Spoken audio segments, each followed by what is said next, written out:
Assalamualaikum warahmatullahi wabarakatuh. Apa kabar Sobat Radio Malam? Semoga kita semua dalam keadaan sehat, dilancarkan rezekinya dan diberi keberkahan dunia dan akhirat. Amin ya robbal alamin. Tipu daya seorang menteri. Dengan menggunakan metode pengajaran yang khusus, ternyata Abu Nawas juga bisa menyulap seekor keledai yang dungu menjadi pintar membaca. Meski keledai ini tetap memiliki kekurangan dibandingkan dengan manusia. Ada saja orang yang iri akan kecerdikan Abu Nawas, termasuk para pembesar kerajaan yang ingin menjadi menteri kesayangan raja.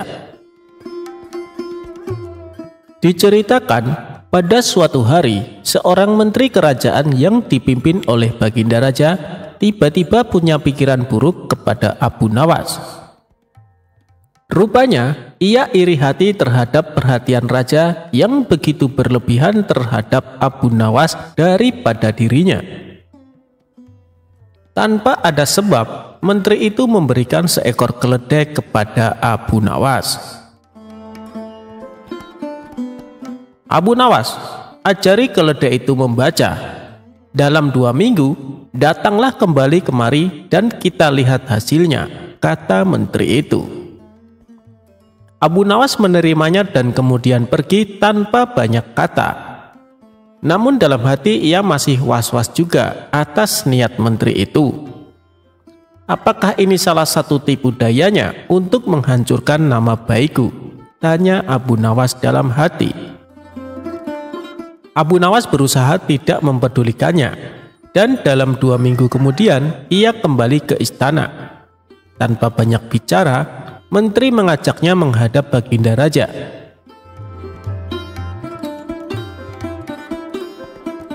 Baginda, akan aku tunjukkan siapa sebenarnya diriku ini, kata menteri itu dengan lantang. Hai menteri, ada apa dengan dirimu? Bentak Baginda Raja. Tenang Baginda, hari ini Baginda akan tahu kecerdasan akal saya sebenarnya mengungguli kecerdasan Abu Nawas, ucap menteri tersebut. Apalagi yang akan dibuat oleh menteri ini, kata Abu Nawas dalam hati. Baiklah, jika salah satu dari kalian menang, maka ia berhak mendapatkan sekantung dinar ini. Tetapi bagi yang kalah, ia akan dihukum 3 bulan di penjara, titah sang raja. Tanpa bisa mengelak, Abu Nawas terpaksa menyanggupi permainan aneh itu. Tiba-tiba, menteri itu menunjuk ke sebuah buku besar. Coba buktikan jika keledai itu bisa membaca. Bukankah engkau cerdas dalam segala hal? Kata menteri kepada Abu Nawas. Abu Nawas lalu menggiring keledainya ke buku itu dan membuka sampulnya. Si keledai menatap buku itu dan tak lama kemudian mulai membalik halamannya dengan lidahnya. Terus-menerus dibaliknya setiap halaman sampai halaman terakhir. Setelah selesai, si keledai menatap Abu Nawas. Demikianlah keledaiku bisa membaca, kata Abu Nawas. Kini giliran si menteri untuk menginterogasi. Bagaimana caramu mengajari dia membaca? Tanyanya. Jadi begini, sesampainya di rumah, aku siapkan lembaran-lembaran besar mirip buku dan aku sisipkan biji-biji gandum di dalamnya. Keledai itu harus belajar membalik-balikan halaman untuk bisa memakan biji-biji gandum itu. Sampai ia terlatih betul untuk membalik halaman buku dengan benar, jelas Abu Nawas. Tapi bukankah ia tidak mengerti apa yang dibacanya? Tukas si menteri. Memang demikianlah cara keledai membaca, dia hanya membalik-balik halaman tanpa mengerti isinya. Kalau kita membuka-buka buku tanpa mengerti isinya, kita disebut sebodoh keledai bukan? Jawab Abu Nawas sambil tersenyum. Jawaban Abu Nawas ini mendapatkan anggukan dari Baginda Raja. Baginda mengerti, sepintar-pintarnya hewan tidak akan sanggup menjadi sesempurna manusia. Hanya manusia bodoh saja yang tidak mau menggunakan akalnya untuk berpikir. Akhirnya Abu Nawas mendapat hadiah sekantung dinar, sedangkan menteri masuk penjara sesuai perjanjian dari awal.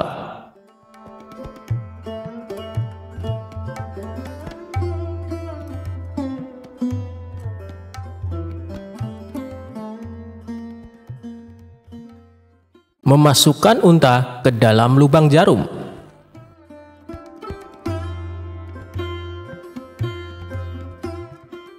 Diawali suatu hari, Baginda Raja tampak termenung di singgasananya. Dilaporkan dia sedang dilanda masalah yang membuat tidak bisa tidur. Tapi masalah yang dihadapi hanya Baginda Raja sendiri yang tahu. Ia sengaja merahasiakan dari orang-orang sekitar, baik kepada penasehat istana maupun Abu Nawas selaku sahabatnya tempat berkeluh kesah. Ingin rasanya Baginda Raja melupakan masalah yang menimpanya.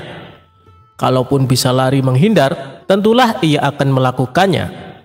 Tapi kenyataannya, permasalahan yang dihadapi terasa seperti mengikutinya kemanapun Baginda Raja pergi. Sejak saat itu Baginda Raja sering terlihat melamun seorang diri. Kemudian penasehat istana mendekati Baginda Raja. "Maaf Paduka yang mulia, hamba perhatikan belakangan ini Paduka terlihat murung. Hamba khawatir Paduka nanti jatuh sakit. Apakah ada sesuatu yang Paduka pikirkan?" tanya penasehat istana.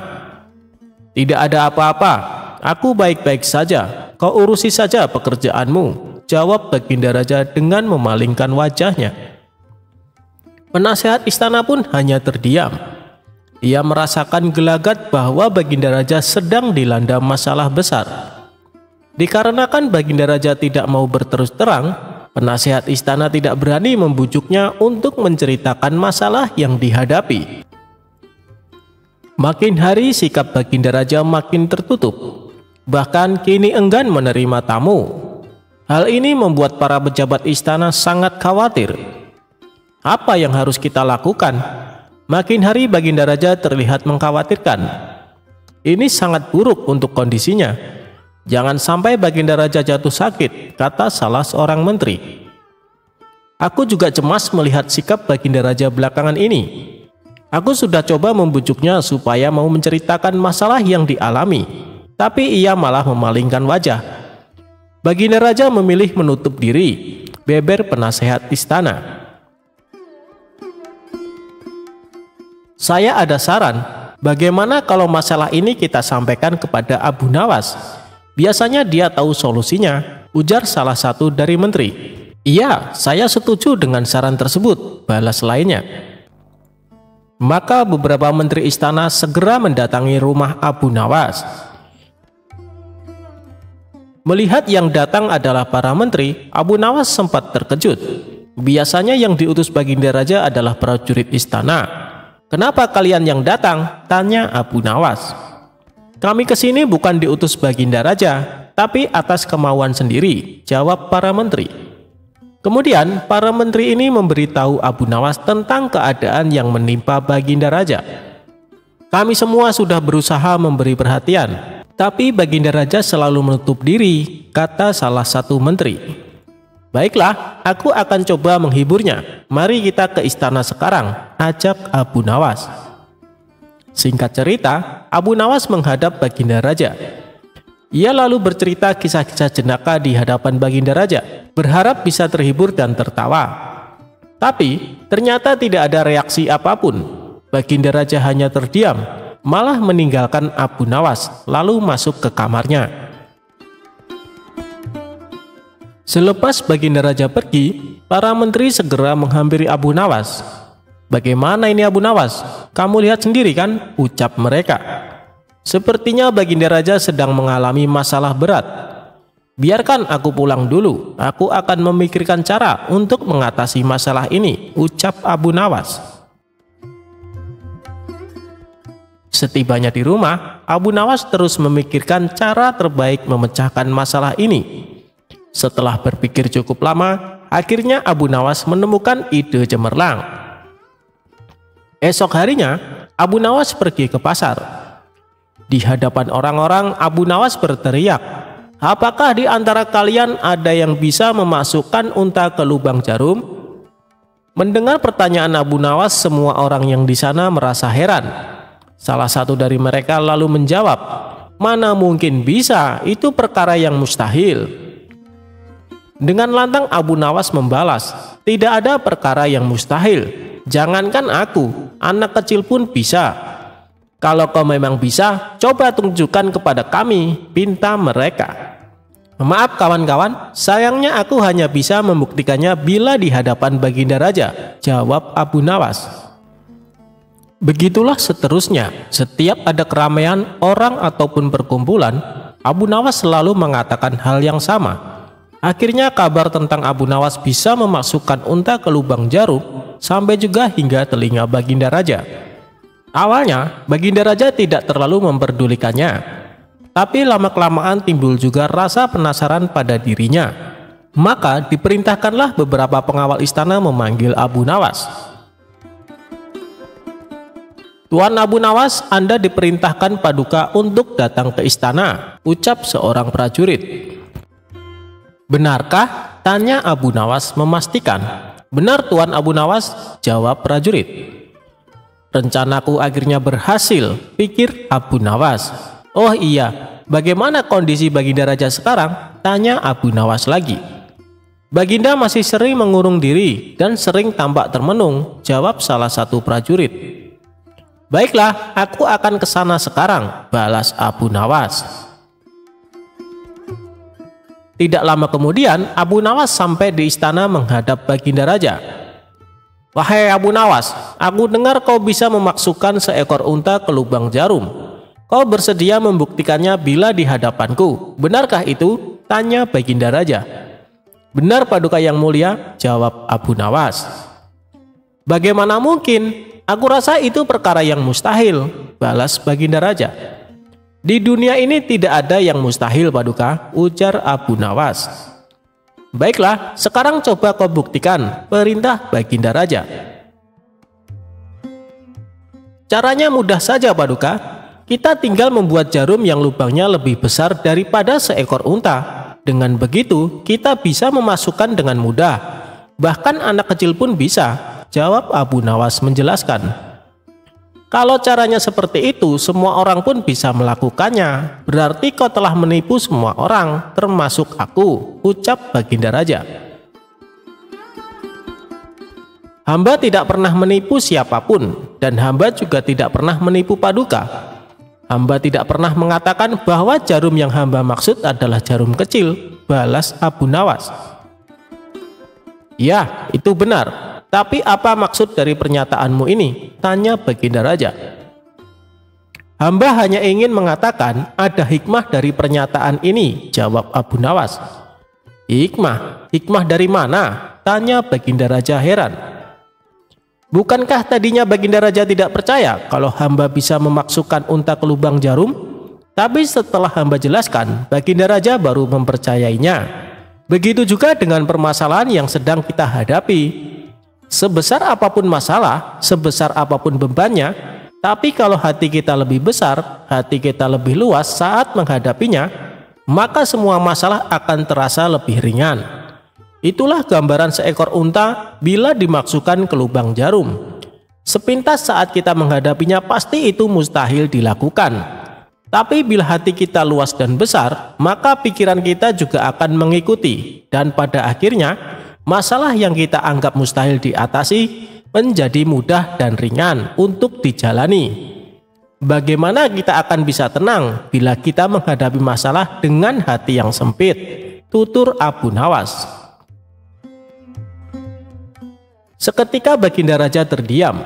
Ia terus merenungi ucapan Abu Nawas. Suasana pun mendadak menjadi hening. Tidak berapa lama, Baginda Raja pun berkata, "Terima kasih Abu Nawas, kau telah menyadarkanku. Selama ini aku memang sedang dilanda masalah dan hatiku sempit menghadapinya, sehingga pikiranku juga ikut menjadi buntu," ujar Baginda Raja.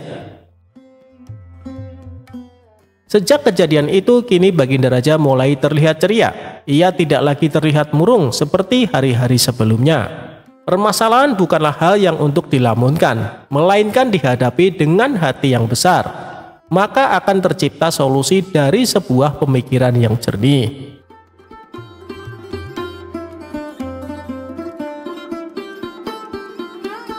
Abu Nawas menjadi pengacara.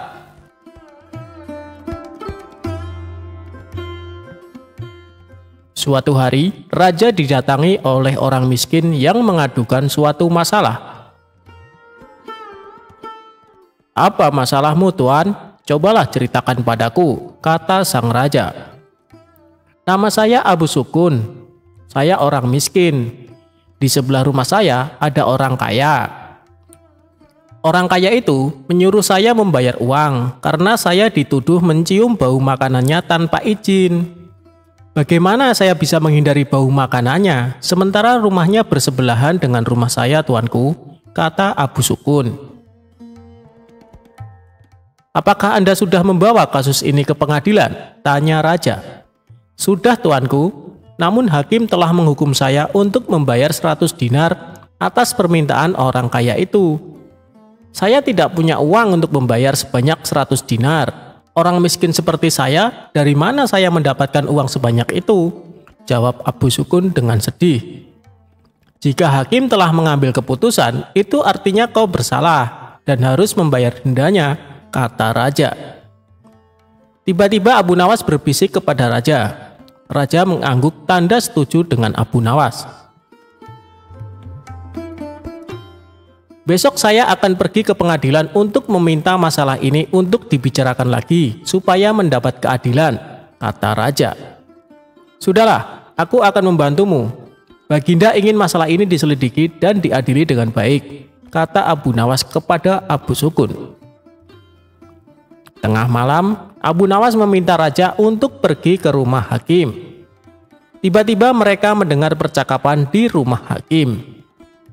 Dengan cepat, Abu Nawas dan raja bersembunyi sambil mendengarkan percakapan dari dalam rumah hakim. "Saya mendengar raja ingin kasus saya dibawa ke pengadilan lagi. Ini uang 100 dinar saya berikan kepada Anda, agar kasus ini saya menangkan," kata si kaya.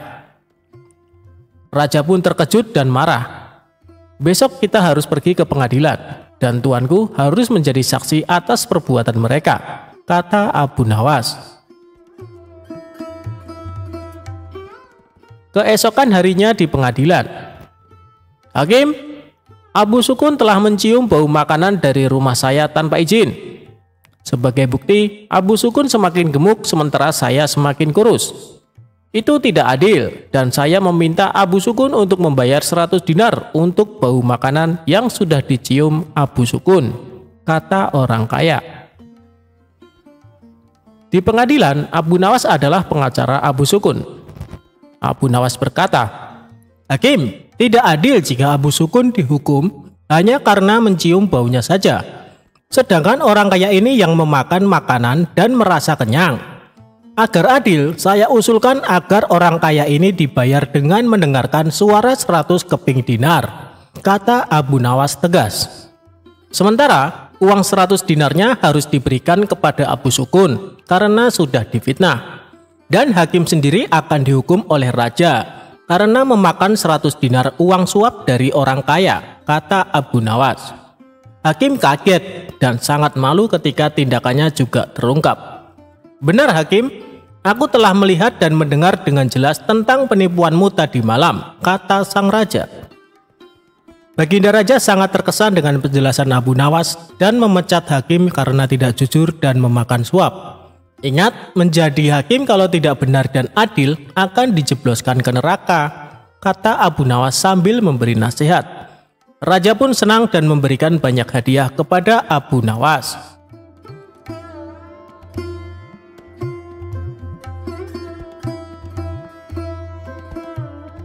Jangan pernah menitipkan uang dengan Abu Nawas jika tidak mau rugi.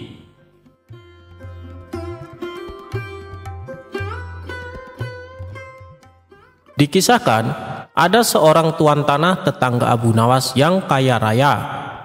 Hampir semua warga di desa setempat bekerja di perkebunan milik tuan tanah tersebut. Tapi tuan tanah itu memiliki sifat yang kikir dan pelit. Tidak hanya itu, dia juga berprofesi sebagai rentenir. Abu Nawas yang bijaksana resah atas sifat tetangganya itu. Dia berpikir keras bagaimana cara agar sang tuan tanah bertobat dan tidak melakukan profesinya itu. Setelah perenungan yang dalam, ide cemerlang Abu Nawas muncul. Keesokan harinya, Abu Nawas menemui kawan-kawannya yang sedang asik tongkrongan di warung. Dia bercerita, "Semalam aku mendapatkan wangsit dalam mimpiku yang tidak bisa aku tolak." "Apa isi wangsit itu, wahai Abu Nawas?" timpal salah satu kawan Abu Nawas.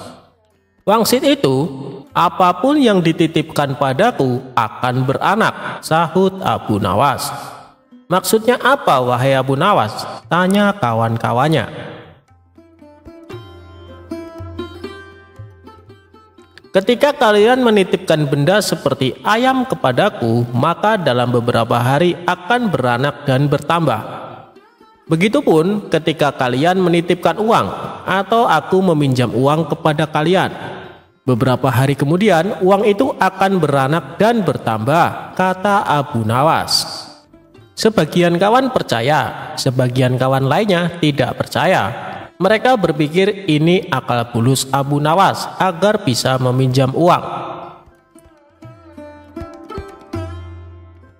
"Aku akan menitipkan 1 ekor kambing padamu nanti sore," kata salah satu kawan.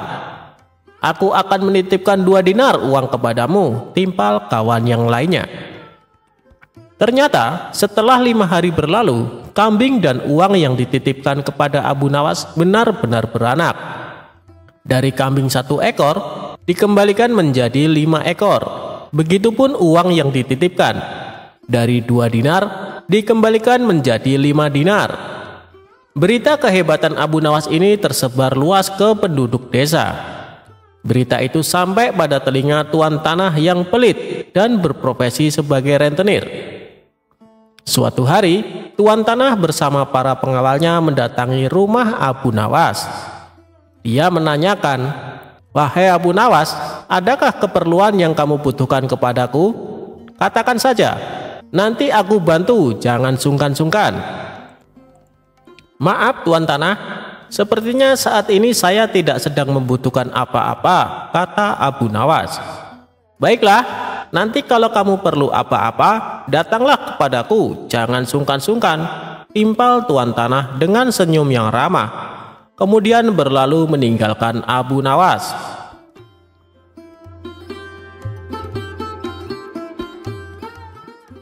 Suatu sore, Abu Nawas merasa lapar. Dia sudah tidak mempunyai apapun di dalam rumah untuk dimakan. Kemudian dia teringat tuan tanah dan rencananya dulu. Abu Nawas langsung mendatangi rumah tuan tanah. Dia meminjam 3 butir telur untuk dimakan. 5 hari kemudian, Abu Nawas mengembalikan telur tersebut. Tuan tanah kaget ketika membuka bingkisan dari Abu Nawas. "Kenapa jadi 5 butir, wahai Abu Nawas?" tanya tuan tanah pura-pura tidak tahu seraya tersenyum. "Apakah tuan tidak tahu? Apapun yang dititipkan atau dipinjamkan kepadaku akan beranak dan bertambah banyak," kata Abu Nawas. Tuan tanah tersenyum. Kemudian menawarkan pinjaman kepada Abu Nawas, tapi Abu Nawas menolak dengan dalih sedang tidak butuh.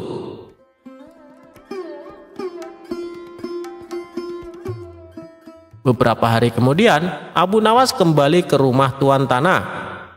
Abu Nawas hendak meminjam uang 1000 dinar. Jumlah itu terbilang sangat banyak. Dengan uang itu, tuan tanah bisa menggaji semua karyawan-karyawannya. Tuan tanah langsung membuka berangkas uangnya, lalu menyerahkan sejumlah uang yang dibutuhkan Abu Nawas. "Ini uangnya, wahai saudaraku," kata tuan tanah. Abu Nawas langsung pulang ke rumah. Pada sisi lain, tuan tanah sedang berkhayal uangnya akan kembali berlipat-lipat di kemudian hari. Hari berganti hari. Tuan tanah tidak sabar menunggu Abu Nawas mengembalikan uangnya dengan jumlah yang berlipat ganda. Tidak terasa 5 hari berlalu. Abu Nawas tidak kunjung datang. 1 bulan kemudian Abu Nawas juga tidak mengembalikan uang milik tuan tanah. "Wahai Abu Nawas, sudah 1 bulan saya menantimu, tapi kamu tidak datang juga ke rumahku," kata tuan tanah. "Oh iya tuan, sebenarnya saya akan ke rumah tuan, namun saya sangat sibuk. Berhubung tuan sudah ada di rumah saya, sekalian ada yang ingin saya bicarakan," kata Abu Nawas beralasan. "Tidak apa-apa saudaraku, silakan, apa yang ingin kau bicarakan?" timpal tuan tanah. "Sebenarnya uang yang tuan pinjamkan kepadaku boro-boro beranak. 3 hari kemudian malah mati tidak tersisa," terang Abu Nawas. "Apa maksudmu Abu Nawas?" tanya tuan tanah sambil emosi. "Kamu mau mempermainkanku ya?" sambung tuan tanah. "Tidak tuan, tapi itulah kenyataannya," kata Abu Nawas. Tidak terima dengan itu, tuan tanah melaporkan Abu Nawas kepada pengadilan. Ia menuntut Abu Nawas agar dihukum karena telah menghilangkan uang dengan jumlah yang sangat besar. Saat keduanya dihadapkan pada hakim, tuan tanah berkata, "Wahai hakim yang mulia, Abu Nawas telah menipuku. Katanya uang yang dipinjamkan kepadanya akan beranak.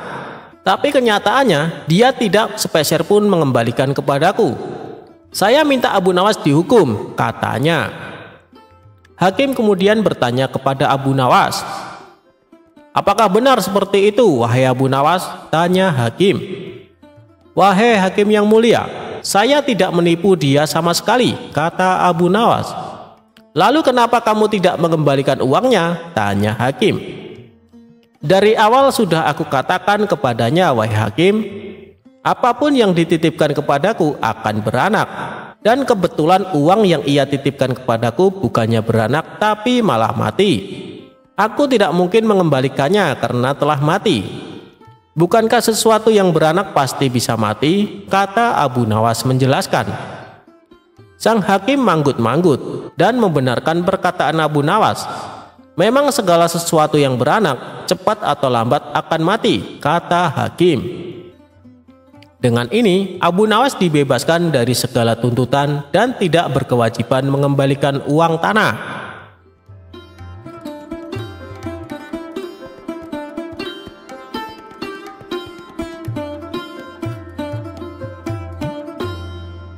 Balasan Abu Nawas setelah ditipu pedagang pakaian. Suatu ketika Abu Nawas asik berjalan-jalan di pasar. Ia melihat pemuda sedang berjualan baju di pinggir jalan. "Baju bagus dan istimewa," teriak pemuda tersebut. Di sebelah dagangan si pemuda tertulis kalimat "dijamin tidak luntur". Karena tertarik, Abu Nawas pun mendekatinya. "Silakan tuan, tuan mau beli baju?" tanya si pemuda. "Aku mau lihat-lihat dulu. Kalau ada yang cocok, baru aku beli," jawab Abu Nawas. "Silakan tuan, silakan dipilih," balas si pemuda. Setelah Abu Nawas menemukan baju yang cocok, ia berkata, "Ini bajunya bagus, warnanya juga bagus. Tapi apa benar dijamin tidak luntur?" tanya Abu Nawas. "Iya tuan." "Baiklah, berapa harganya?" tanya Abu Nawas. "Harganya 100 dirham tuan," jawab si pemuda. "Mahal sekali. Umumnya harga baju hanya 10 dirham," kata Abu Nawas. "Tidak boleh tuan, sudah harga pas," ucap si pemuda.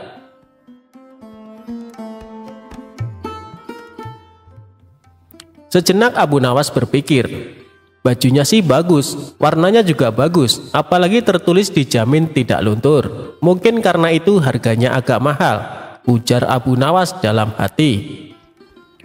"Baiklah, aku beli baju ini seharga 100 dirham, ucap Abu Nawas. "Terima kasih tuan, semoga tuan puas belanja di tempat saya," ucap si pemuda.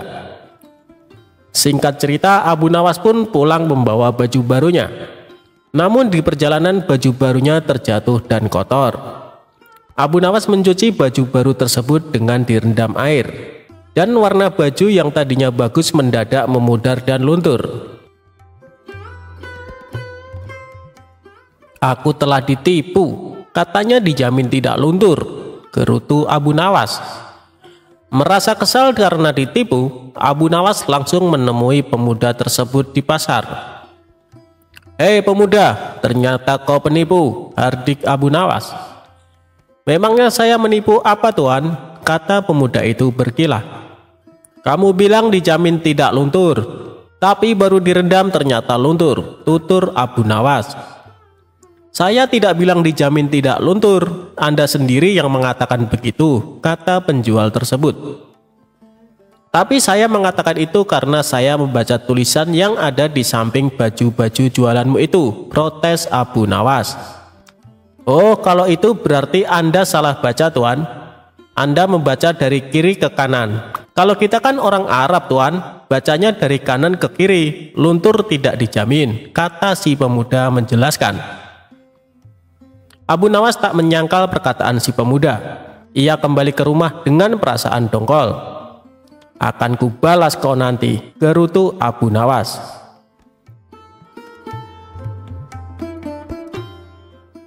Di rumah, Abu Nawas mencari cara agar bisa membalas perbuatan pemuda tersebut. Esok paginya Abu Nawas pergi ke pasar dan berjualan kipas di samping tempat berjualan si pemuda.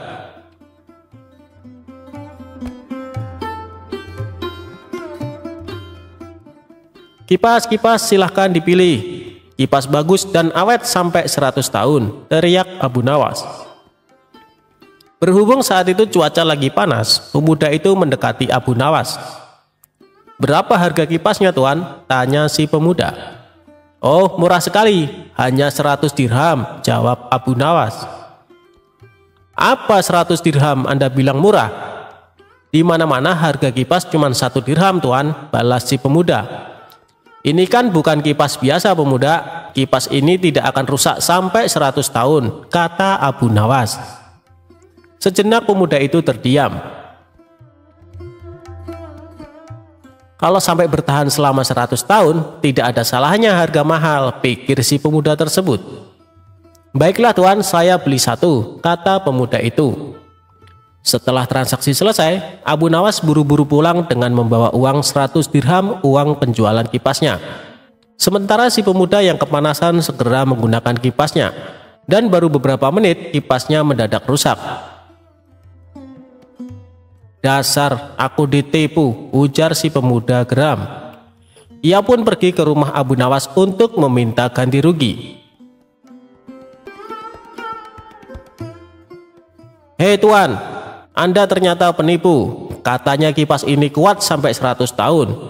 Ini dipakai beberapa menit sudah rusak," kata si pemuda. "Kamu pasti salah cara pakainya," kata Abu Nawas. "Salah bagaimana tuan?" tanya si pemuda.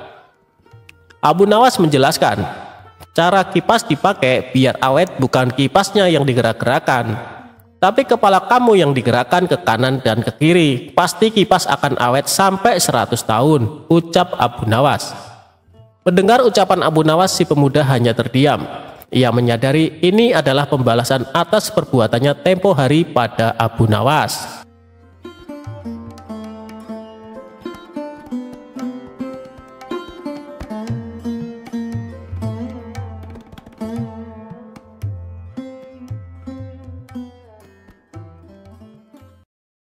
Abu Nawas minta bantuan malaikat langit untuk lempar batu ke pencuri.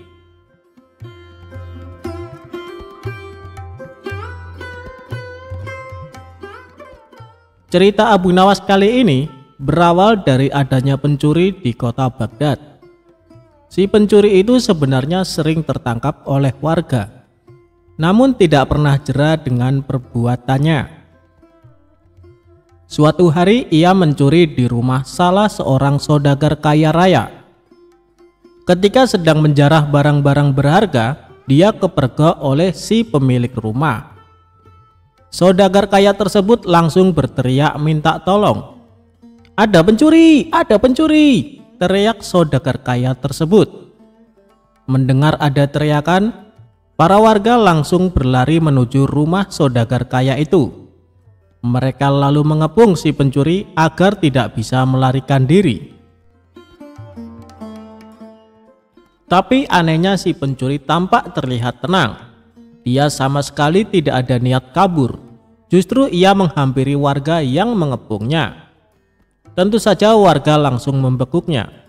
Bahkan ada beberapa orang yang hendak memukuli. Dan ada juga yang ingin melemparinya dengan batu. Di saat itulah datang menteri istana untuk mengamankan si pencuri. "Kalian tidak boleh main hakim sendiri.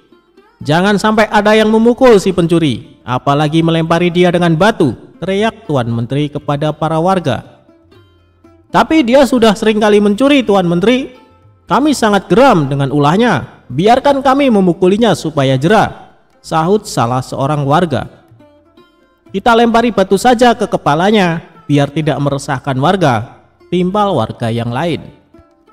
Melihat emosi warga yang mulai tidak terbendung, Tuan Menteri lalu berkata, "Kalau ada yang berani menyakiti si pencuri ini, aku tidak segan-segan menghukum kalian. Kalian boleh memukul atau melempar batu ke pencuri ini, tapi ada syaratnya."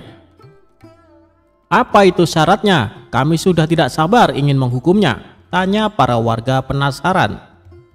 "Syaratnya adalah siapa yang tidak pernah memiliki kesalahan boleh memukul atau melempari batu ke pencuri ini," jelas Tuan Menteri menjelaskan dengan persyaratan tersebut. Para warga hanya terdiam, sebab mana mungkin ada manusia yang tidak punya salah. Bahkan anak kecil pun pernah melakukan kesalahan. Akhirnya para warga membubarkan diri, sementara si pencuri dibawa oleh Tuan Menteri dengan dalih akan diproses di pengadilan. Tapi kenyataannya di tengah jalan si pencuri malah dibebaskan dan disuruh pulang. Usut punya usut, ternyata si pencuri adalah sahabat karib Tuan Menteri. Beberapa hari kemudian, si pencuri kembali beraksi. Dan setiap kali tertangkap warga, Tuan Menteri selalu datang menolong. Begitulah seterusnya hingga suatu ketika si pencuri menyatroni rumah Abu Nawas.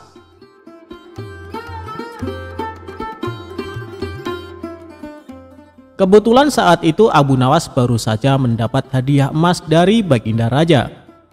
Ketika si pencuri masuk ke rumah dan hendak mengambil emas tersebut, Abu Nawas keburu memergokinya. "Hei pencuri, kurang ajar," ucap Abu Nawas. Bukannya kabur, si pencuri malah dengan tenang berjalan keluar meninggalkan Abu Nawas. Hal ini membuat Abu Nawas bertambah emosi. Abu Nawas lantas langsung memukul dan membekuknya. Si pencuri pun berteriak kesakitan. Mendengar ada kegaduhan di rumah Abu Nawas, warga-warga pun segera berdatangan. "Ada apa Abu Nawas?" tanya salah satu warga. "Orang ini hendak mencuri di rumahku," jawab Abu Nawas. "Lagi-lagi dia, seakan tidak ada kapoknya," ucap salah satu warga. "Tidak lama lagi pasti dibebaskan Tuan Menteri," ujar warga yang lain. "Kita hukum saja rame-rame sebelum Tuan Menteri datang," sahut warga lain. Tapi sayangnya niat tersebut tidak terlaksana. Sebab Tuan Menteri dan para pengawal segera mendatangi rumah Abu Nawas. Tuan Menteri lalu mengamankan si pencuri dengan melepaskannya dari tangan warga. Si pencuri kini berdiri di samping Tuan Menteri. "Sudah saya peringatkan berkali-kali, kalian tidak boleh main hakim sendiri. Kalau ada yang berani menyakitinya, aku tidak segan-segan menghukum kalian," ancam Tuan Menteri kepada para warga. Tapi bagi siapa saja yang tidak pernah memiliki kesalahan selama hidupnya, boleh memukul atau melempar batu ke pencuri ini. "Ayo silahkan bila kalian merasa sok suci," bentak Tuan Menteri. Mendengar itu para warga pun terdiam seketika. Tapi tidak bagi Abu Nawas. Diam-diam ia mengambil 2 batu besar, lalu dilemparkan ke arah langit secara bersamaan. Saat 2 batu tersebut kembali turun ke bawah, masing-masing mengenai kepala si pencuri dan Tuan Hakim. Sontak si pencuri langsung pingsan jatuh tersungkur. Dari kepalanya keluar darah bercucuran. Begitu juga dengan Tuan Menteri. Meski tidak pingsan, dia mengalami sakit yang luar biasa. Dari kepalanya hingga bercucuran darah cukup banyak. Kurang ajar. Siapa yang berani berbuat lancang melempar batu? Teriak Tuan Menteri penuh emosi. Dikarenakan takut menjadi sasaran amukan Tuan Menteri, orang-orang di sana lalu menunjuk bahwa Abu Nawaslah pelakunya. Kurang ajar kau Abu Nawas, kau akan mendapat hukuman berat, bentak Tuan Menteri. Salahku di mana? Kenapa tiba-tiba aku dihukum? Tanya Abu Nawas berpura-pura. Kamu telah berani melempari kepalaku dengan batu, jawab Tuan Menteri. Oh itu, bukankah tadi Tuan Menteri mengatakan sendiri, siapa saja yang tidak pernah bersalah selama hidupnya boleh melempari si pencuri dengan batu, balas Abu Nawas. Jadi kau merasa kalau kamu tidak pernah berbuat salah? Jangan sok suci kamu, Abu Nawas, hardik Tuan Menteri. Justru itu, karena aku orang yang pernah berbuat salah, makanya aku minta bantuan malaikat langit. Aku berikan dia 2 batu dengan cara melemparnya ke atas. Ketika malaikat langit mengembalikan batu itu ke bawah, ternyata yang kena bukannya pencuri, tapi Tuan Menteri juga ikut kena. Mungkin malaikat langit lebih tahu bila selama ini Tuan Menteri bersekongkol dengan si pencuri, kata Abu Nawas. Mendengar itu Tuan Menteri tidak bisa berkata apa-apa, tapi memendam amarah kepada Abu Nawas. Tuan Menteri ingin menghukum saat itu juga, karena perkataan yang diucapkan Abu Nawas hanya dibuat-buat. Belum sempat Tuan Menteri perintahkan pengawal untuk menangkap, tiba-tiba Abu Nawas berkata lagi, kalau besok-besok dia sampai kedapatan mencuri lagi dan Tuan Menteri menolong dengan alasan akan mengamankannya, maka batu ini bukan hanya akan aku berikan kepada malaikat langit, tapi akan aku berikan juga kepada Baginda Raja, ancam Abu Nawas. Mendengar perkataan tersebut, nyali Tuan Menteri mendadak ciut. Tuan Menteri yang tadinya bersikap garang mendadak berubah menjadi santun, sebab tahu betul betapa dekatnya Abu Nawas dengan Baginda Raja. Maafkan aku Tuan Abu Nawas, aku pastikan kali ini si pencuri akan mendapat hukuman, kata Tuan Menteri. Sejak saat itulah akhirnya si pencuri menjadi jera dan tidak mengulangi perbuatannya, karena Tuan Menteri sudah tidak berani melindunginya.